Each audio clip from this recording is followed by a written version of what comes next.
আসসালামু আলাইকুম। কী অবস্থা সবার? সবাই কেমন আছেন? সবাইকে ওয়েলকাম করছি আমার নতুন আরেকটি ব্লগে।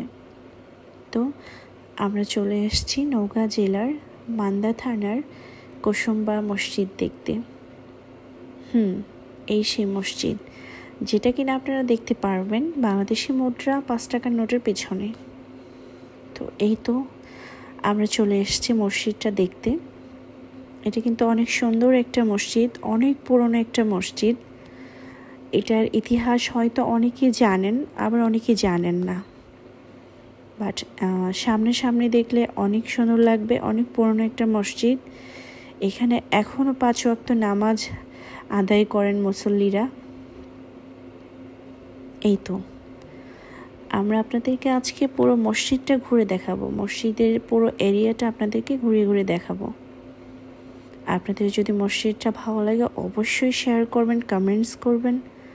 আর যারা কিনা প্রথম দেখলেন তারা অন্যকে দেখার জন্য শেয়ার করে দেবেন। যদি ভালো লাগে অবশ্যই শেয়ার করবেন। এই মসজিদে কিন্তু মৌমাছিদের বাসা আছে। তো এই তো তবুও কিন্তু 5 ওয়াক্ত নামাজ আদায় করে মুসল্লিরা, বাট তাদেরকে কামড়ায় না। এটা আল্লাহ তাআলার একটা নিয়ামত। কি আশ্চর্য ব্যাপার, তাই না? এত মৌমাছিদের সাথে মুসল্লিরা নামাজ আদায় করেন, তবুও তাদেরকে কামড়ায় না। আল্লাহ তাআলার অশেষ রহমত মুসল্লিদের উপরে। মাশাআল্লাহ মাশাআল্লাহ মাশাআল্লাহ। এই যে মৌমাছিগুলো দেখতে পাচ্ছেন, এটা অনেক পুরনো একটা মসজিদ।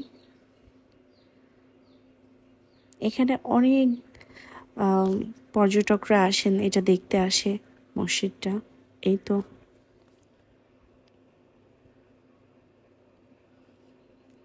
ছুটির দিনগুলোতে কিন্তু এখানে অনেক ভিড় হয়। আমরা অফ ডেতে গিয়েছিলাম, দ্যাটস ওয়াই ভিড় কম ছিল। এখানে অনেক মানুষ দেখতে আসে, দেশের বিভিন্ন জায়গা থেকে অনেক মানুষ দেখতে আসে। চাইলে আপনারাও দেখতে পারেন। আর এই তো এটা হচ্ছে কুসুম্বা মসজিদের হিস্টোরি।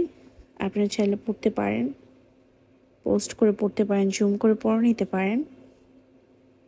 কুসুম্বা মসজিদটি কীভাবে, কোথায় থেকে তৈরি হয়েছে আসছে সব কিছু এখানে দেয়া আছে। চাইলে আপনারা ভালো করে পড়ে নিতে পারেন।